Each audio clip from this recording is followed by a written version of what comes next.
ஹாய்ஸ் எல்லாருக்கும் வணக்கம் and welcome back to Pooja சொல்லி இன்றைக்கி சென்னை ஸ்டைல் வடைக்கறி தான் எப்படி செய்யணும்னு பார்க்க போகிறோம். ரொம்ப சிம்பிளான டிஷ் அண்ட் ஏட் ரொம்ப டேஸ்டியான ஒரு டிஷ்ஷு. வாங்க எப்படி செய்யணும்னு பார்த்துக்கலாம். இதுக்கு பார்த்திங்கன்னா நான் வந்து ஒரு கப் வந்து கடலைப்பருப்பு எடுத்திருக்கேன். அதை வந்து 1 ஹவர் ஊற வச்சுருக்கேன். இது வந்து அரைக்கிற போகிறோம் நம்ம. அதில் வந்து காஞ்ச மிளகா வந்து 2 சேர்த்துருக்கேன். சேர்த்து உப்பு சேர்த்து நல்லா ஒரு கோஸ் பேஸ்ட் மாதிரி அரைச்சி எடுத்துக்கோங்க.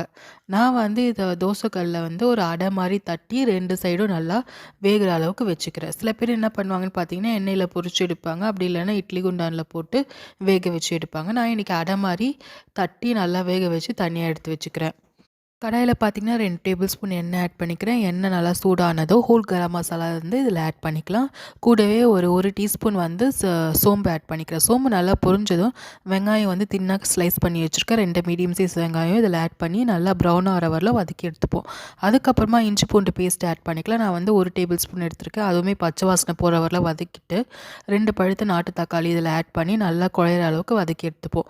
கூடவே பார்த்தீங்கன்னா 1 டேபிள் ஸ்பூன் வந்து குழம்பு மிளகாத்தூள் ஆட் பண்ணியிருக்கிறேன். பச்சை வாசனை போகிறதுக்காக 1 கிளாஸ் தண்ணி ஊற்றி அந்த கொதிக்கிற வர டைமில் நம்ம வேக வச்சுருக்க அடையை வந்து பருப்பு அடையை நல்லா உதிர்த்து விட்டுக்கிறேன். ஒரு 10 நிமிஷம் போல் நல்லா கொதிக்க விடுங்க. இது கூடவே பார்த்தீங்கன்னா நான் தேங்காய் பேஸ்ட்டை வந்து அரைச்சி வச்சுருக்கேன். அதையுமே இது கூட ஆட் பண்ணி ஒரு 3 நிமிஷம் நல்லா கொதிக்க விட்டு கூடவே உப்பு சேர்த்து கொத்தமல்லி தூவி இறக்கினீங்கன்னா சூப்பரான வடைக்கறி வந்து ரெடி ஆகிடும்.